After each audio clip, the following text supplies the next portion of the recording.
Jammji Info .net informer, éduquer et divertir dans la paix. yow mu bëgg a jot xibaar yu sell te woo waaye itam bu ànd ak njàngalee ak xel mu dal ak jàmm gaawal gaaw abonné suñu compte YouTube bi nga xam ne moo di Jammji Info. mbokk yi man El Hadj Abou Bilal Koutia duma rate benn yoon Jammji Info xibaaru banlieue bi ak xibaaru Sénégal su ma ci bëggee xam lu ma leer damay dem tàppe cliquer abonné ci Jammji Info. Jammji Info daal nopp dalutina ci jàmm la nopp dalutina ci jàmm bët gis jàmm nopp dégg jàmm gémmiñ wax jàmm ci Jammji Info nga koy amee abonné leen pour xam lan mooy xew ci seen réew ci jàmm fitna sax dañ koy nëbb jàmmal ko ba ñëpp am jàmm. Il n'était pas constitué au cours de l'instruction, donc c'est un dossier que je ne connais pas encore. Il y a des avocats qui étaient constitués depuis le début et donc c'était normal que, ayant fait noter ma constitution ce matin, que je puisse disposer du dossier et du temps nécessaire pour le consulter. Alors malheureusement, le président m'a refusé ça, nous a refusé ça parce que nous sommes 3 ou 4 avocats qui nous étions constitués. 6, hein, voilà, il me corrige, donc 6 nouveaux avocats, nouvelle constitution, et pour une affaire surtout qui vient pour la première fois. Parce que rappelez-vous que l'autre semaine, lorsque l'affaire a été évoquée, elle avait été renvoyée à ce matin d'office par le président pour respecter les dispositions du Code de procédure civile pénale qui accorde un délai minimal de 3 jours donc à l'accusé qui a été interrogé pour comparaître. Donc ce délai n'a pas été respecté puisque l'accusé Ndeye Khady Ndiaye a été interrogé la veille. Donc il fallait observer donc, le respect de ces dispositions du Code de procédure pénale. C'est pourquoi le tribunal a renvoyé d'office à Huitaine. Donc aujourd'hui il y a une nouvelle composition et le tribunal est présidé par un juge qui avait même, soit dit en passant, siégé dans le dossier de Mame Mbaye Niang, qui aujourd'hui préside la chambre criminelle et qui nous a refusé un droit basique, fondamental de la défense, le droit à disposer du dossier et à disposer d'un temps suffisant pour le consulter. Parce que je dois le préciser, il s'agit d'un dossier qui est composé de 471 pages, d'après ce que m'ont dit les confrères qui étaient déjà constitués, et qui est également composé de plusieurs vidéos et de plusieurs éléments audio. Donc même un renvoi à huitaine ou à quinzaine aurait été insuffisant pour nous permettre de pouvoir prendre connaissance de ce dossier-là. Alors donc il s'agit là d'une violation absolument flagrante des droits de la défense. Nous sommes en matière criminelle et tout accusé qui comparaît devant la chambre criminelle a le droit d'être assisté par un avocat. C'est une prescription absolue du Code de procédure pénale. Alors, face à cette situation, les avocats de Ousmane Sonko ont décidé de se retirer et les avocats de Ndeye Khady Ndiaye, qui étaient constitués depuis le début, depuis l'instruction, qui étaient prêts, eux, à plaider le dossier parce qu'ils le connaissaient bien, se sont solidarisés parce qu'ils ont estimé qu'il était inconcevable que des confrères nouvellement constitués qui ne connaissent pas le dossier, qui ne l'ont pas lu, puissent se voir refuser le droit de plaider, la possibilité de plaider ce dossier-là.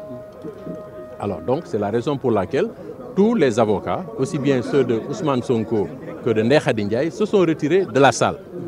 Alors ce que nous constatons, c'est que les débats se sont poursuivis. Le président a décidé de poursuivre les débats malgré le fait que Ndeye Khady Ndiaye comparaît aujourd'hui seul à la barre. Et ça, c'est une violation du Code de procédure pénale qui prescrit une obligation d'assistance de l'accusé qui comparaît devant la chambre criminelle.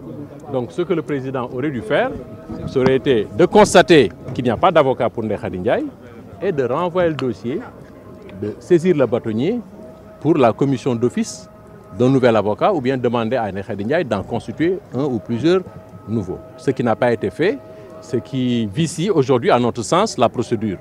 Toute décision qui va être rendue à l'issue de cette procédure-là sera absolument viciée et ne sera pas crédible, en tout cas aux yeux de l'opinion, puisque c'est une affaire criminelle qui est appelée pour la première fois.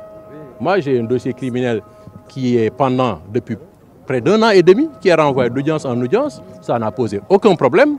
on m'informe que le dossier des députés du PUR a été renvoyé au 18 juin ou au 16 juin, je ne sais plus.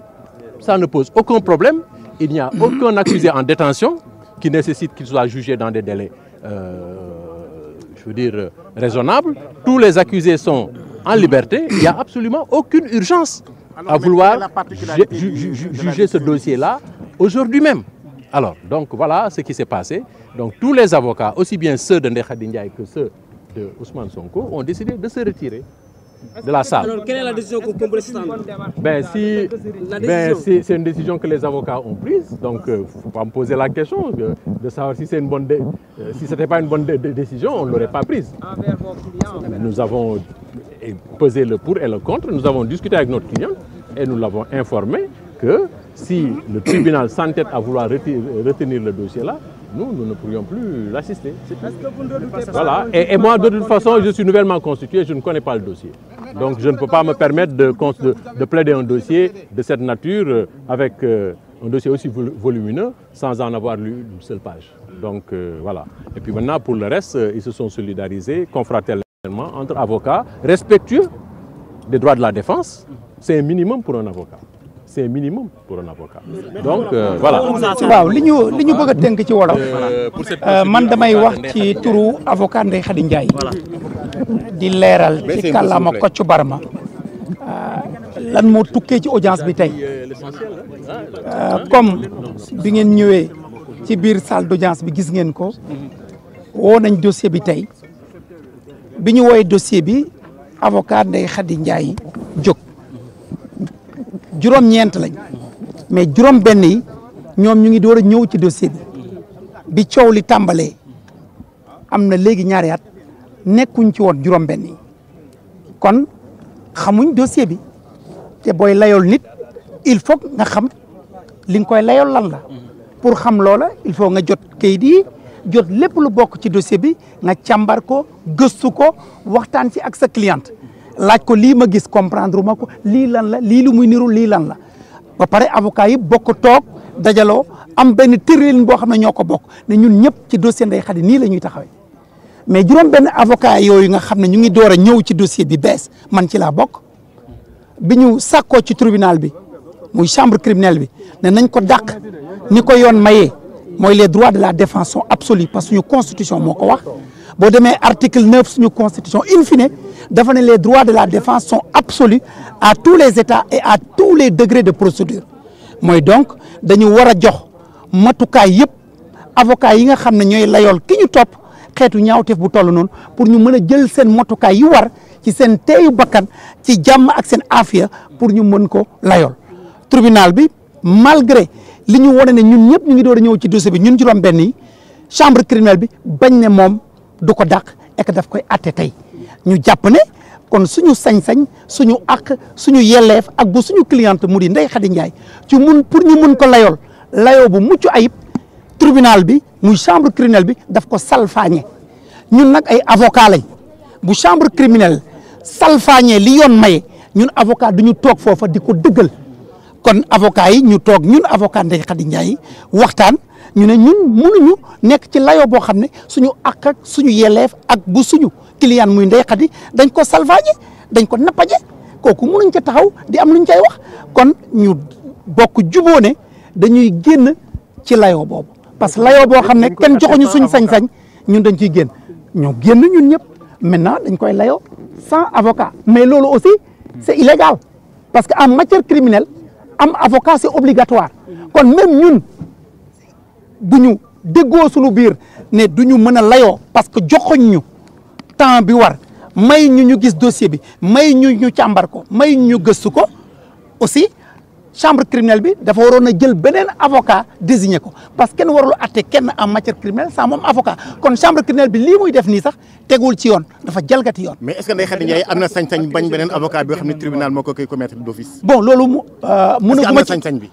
bu ko neexee mais tribunal bi yëguñ benn yoon fu ñu jëlee beneen avocat tànnal ko mais ci yoon dañ ko war a tànnal beneen avocat parce que en matière criminelle c'est obligatoire mais client bi am na sañ-sañu moom ne man diwoo ma gënal këlee ma gënal mais yegguñ foofu te yëguñ ko itam. donc fi mu ne nii ban décision ngeen jël da ngeen a jël décision bañ a duggaat ci salle bi wala da ngeen. mais décision bi ñu jël mooy ñu duggaat ci salle bi. ñun ay avocat lañ. même suñu àq ak yelleef yi gën a ndaw.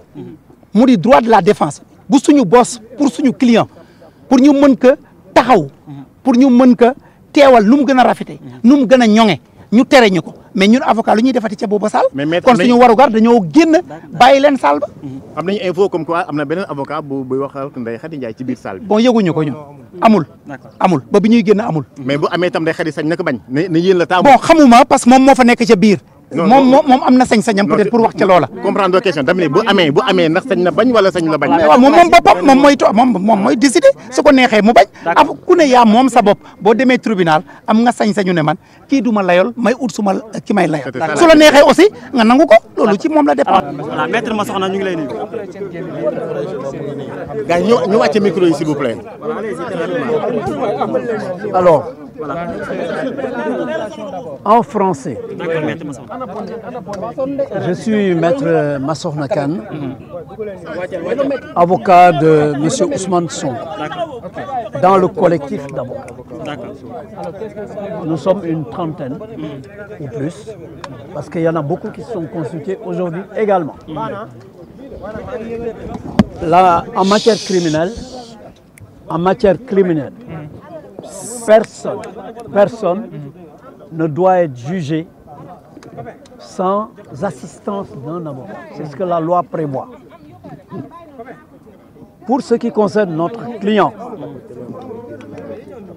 il n'a jamais reçu de convocation pour se présenter devant cette juridiction. C'est très clair parce que il y a un officier de police à Ziguinchor qui a établi un procès-verbal pour dire qu'il a trouvé Ousmane Sonko devant sa maison pour lui signifier qu'il était convoqué devant la chambre criminelle. Et cela date du 11 mai. Du 11 mai.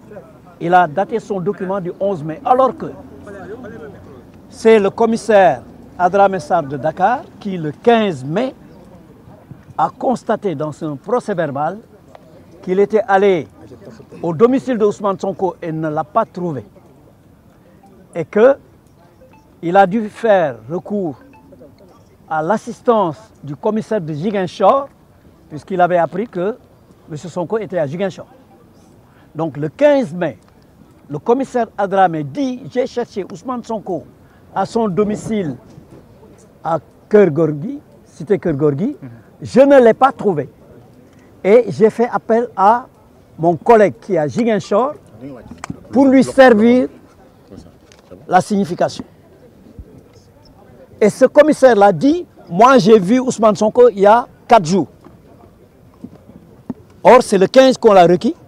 Il antidate son document en disant que c'est le 11 qu'il a vu M. Ousmane Sonko. Ce qui est manifestement faux. Donc, voilà comment ça s'est passé. Mais Ousmane Sonko n'a jamais reçu de convocation pour venir à l'audience. Et ça, c'est très clair. Alors, c'est pourquoi aujourd'hui, les avocats sont intervenus pour dire qu'il y avait cet élément, il y avait cette irrégularité d'abord, et il y avait le fait que également, il y avait des conditions de sécurité qui font que M. Sonko n'a pas pu venir, même s'il voulait venir. Mais il n'exclut pas de venir. M. Sonko n'a jamais dit que pour cette affaire, il n'allait pas venir s'il était régulièrement convoqué et si on avait mis sa sécurité, si on avait garanti sa sécurité. Est-ce qu'il s'est excusé pour son Voilà la situation. Est-ce que M. Sonko s'est excusé pour son Évidemment, les avocats ont présenté ces excuses-là, ont expliqué ces motifs. Donc là, c'est très clair. Mais nonobstant tout cela, et contre toute attente, le tribunal a estimé devoir faire table rase de tout ça et retenir l'affaire. Donc en violation de toutes ces règles. Ici est ajouté que Ndeye Khady elle-même, il y a eu des avocats, comme ils vous l'ont expliqué, qui se sont constitués. Et donc tout devait concourir à ce que cette affaire soit renvoyée. Parce que le code de procédure pénale dit qu'il faut au moins 3 renvois. Mais alors, où est l'urgence à vouloir retenir une affaire à la première audience? Parce que le 16, c'était une audience simplement de renvoi d'office. Parce que quand les avocats ont voulu parler de renvoi, pour pouvoir prendre connaissance du dossier, le tribunal avait dit non, non, non, on ne plaide pas sur aucun motif, c'est un renvoi d'office. Et c'est pourquoi aujourd'hui, les avocats ont demandé le renvoi pour prendre connaissance du dossier. Comment peut-on, même en matière correctionnelle, à plus forte raison en matière criminelle, comment peut-on demander à des avocats de défendre quelqu'un qui est accusé sans que l'avocat ne soit mis dans des dispositions qu'il faut pour défendre son client, c'est-à-dire mettre le dossier à sa disposition. Ça, c'est impossible. Ça, même en rêve, un tribunal ne devait penser à cela. Refuser le renvoi à un avocat qui vient de se constituer pour qu'il puisse prendre connaissance du dossier et s'entretenir avec son client sur la stratégie de défense. Ça, c'est violer non seulement les droits de l'avocat, mais les droits de son client également, qu'on a voulu juger dans la précipitation. Résultat, aujourd'hui, tous les avocats se sont retirés. Aussi bien les avocats de Ousmane Sonko que les avocats de Ndeye Khady Ndiaye se sont retirés parce qu'on ne les a pas mis dans les conditions qu'il faut, minimum, pour assurer la défense de leurs clients. Donc, devant cette situation, le président aurait dû, le tribunal aurait dû constituer d'office un ou des avocats à Ndeye Khady Ndiaye au moins, ce qu'ils n'ont pas fait. Ce qu'ils n'ont pas fait, ils lui ont même refusé le droit de s'asseoir parce qu'elle est enceinte de près de 8 mois. Donc, il a fallu que tout le monde insiste pour qu'on l'autorise finalement à s'asseoir. Mais c'est pour dire que en aucun cas, cette affaire ne devait être retenue aujourd'hui. Maintenant, pourquoi cette précipitation? Alors qu'il y a des centaines de dossiers criminels qui n'ont pas été enrôlés ou qui sont renvoyés tous les jours sur des mois. Pourquoi cette affaire? Parce que c'est une affaire particulière qui concerne un homme extraordinaire, un homme qui n'est pas un homme ordinaire, ce n'est pas un accusé ordinaire. Ça, je pense que tout le monde le sait. Donc, si on veut rendre une justice équitable en respectant les droits des accusés et les droits des avocats pour les défendre, on ne devait en aucun cas retenir cette affaire aujourd'hui.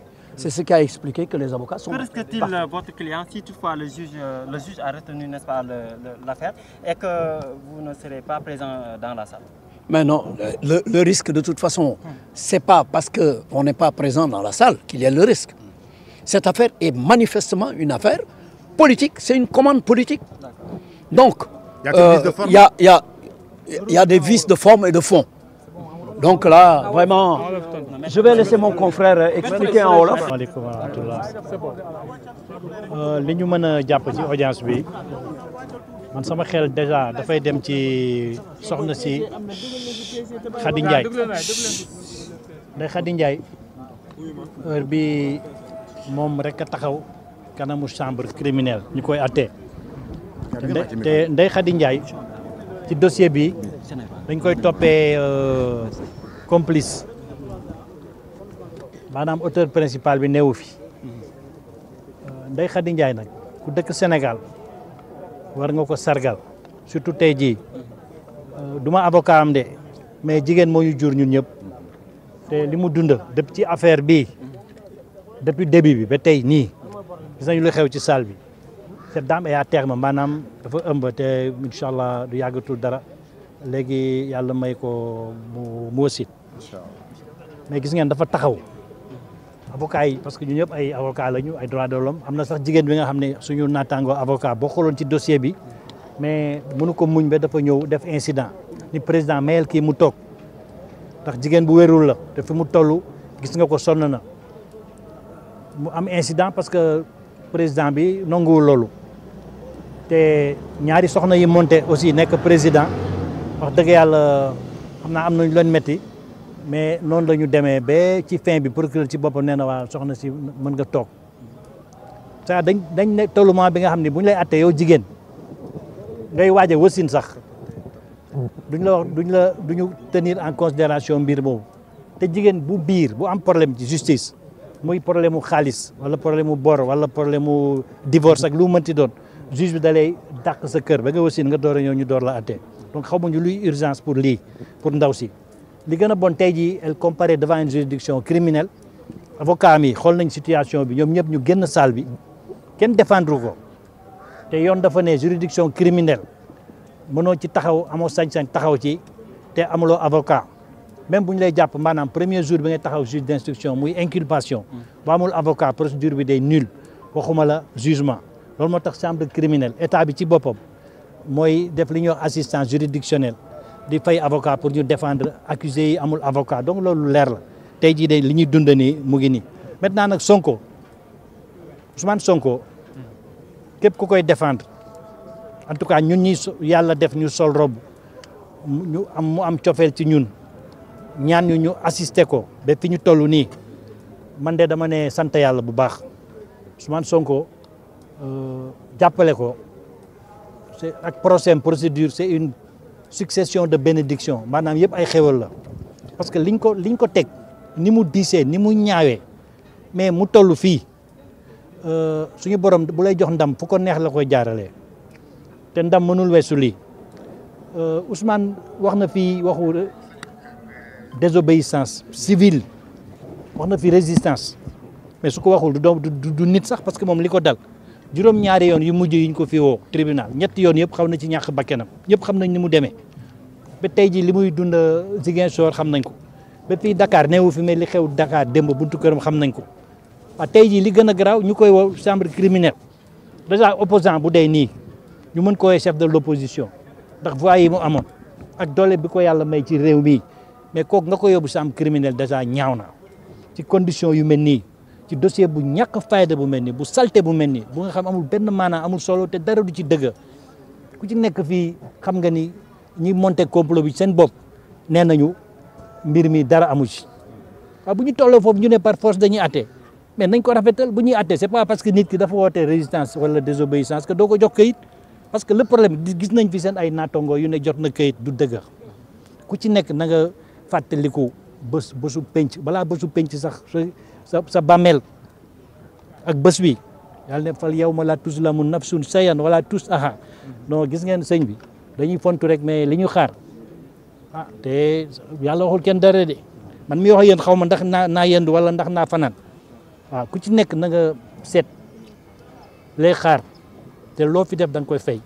bon tey jii normalement mënuñu woon retenir affaire bi parce que Sonko kenn convoqué wu ko ni ko ma soxna kan waxee loolu moo am mais nooy wuyu see xam nga nit doo wuyu si parce que rajo nga dégg dañ lay atte wala ci journal déedéet dañ lay jox kayit te kayit bi da nga koy décharger wane nañu preuve bi nii que mbir mu pon bu garaaw am na te commissaire bi ci toog Ziguinchor ñu koy wax Massaly moo def li ñuy wax un faux du 11 mai parce que bu dul woon faux le 15 mai commissaire bi nekk fii Adramé bu dik du dem le 15 mai muy lundi bi parce que mardi 16 lañ doon convoqué pour audience bi lundi 15 à 8 heures mu présenté wu cité Kër Góor gi moom directeur u dik bi nekk fii mu ne gisu fa Ousmane Sonko mu ngi dem Kër Massar seeti Khady Ndiaye mu jox Khady Ndiaye convocation Khady Ndiaye signé parce que bu ñu la convocation da ngay signé Khady Ndiaye signé dem ñëw fii directement ci greffe bi ñu ne ko suba mooy le 16 sa audience mu ñëw mais Sonko jotul kayit boobu la preuve le 15 newu fi yoon mu ngi fële Ziguinchor commissaire Ziguinchor le 11 fexe na moom ba def kayitam boobu nag mooy faux bi parce que dafa ñëw décrire na sax këru Ousmane Sonko nee na kër gu weex la mur bi def na presque 2 mètres de hauteur am na sax ay barbelé ce qui est faux parce que ku dem foofu xam nga ne amul barbelé ensuite nee na dama fekk Sonko ci buntu kër gi mu taxaw ci devanture bi ce qui est encore faux parce que Sonko du taxaw foofu même buy jël oto sax du taxaw foofu donc fa la fekk Sonko jox naa ko convocation bi mais convocation bi am ni Sonko inspecteur des impôts intellectuel bu day ni moom signé wu ko moom tam commissaire xamul ni convocation dañ koy signé bon donc amul signature amul dara c'est un faux parce que bu duloon faux le 11 boobu kon du ñu toog le 15 patron di Adramé bi nekk Dakar dem cité Kër Góor gi ni comme Sonko convoqué guñ ko dañuy ñëw fii pour convoquer ko xam ngeen ni yenn yi rafetul sax moo tax ma ni dañu sant yàlla parce que Sonko liñ ko def yëpp day xëpp seen kaw dañuy def ay erreurs yi nga xam ni mais rafetul sax ñu koy waxtaanee parce que duñ la gëm. moom mu ñàkk fi teew ngeen ñàkk teew si biir salle bi ban jeexital lay am si procès bi ak si Sonko. non amul benn jeexital parce que ay nit rek ñooy attee gis ngeen dossier bii bu dee ñi koy attee ay nit lañu bu dee ay doomu aadama lañu de ay nit.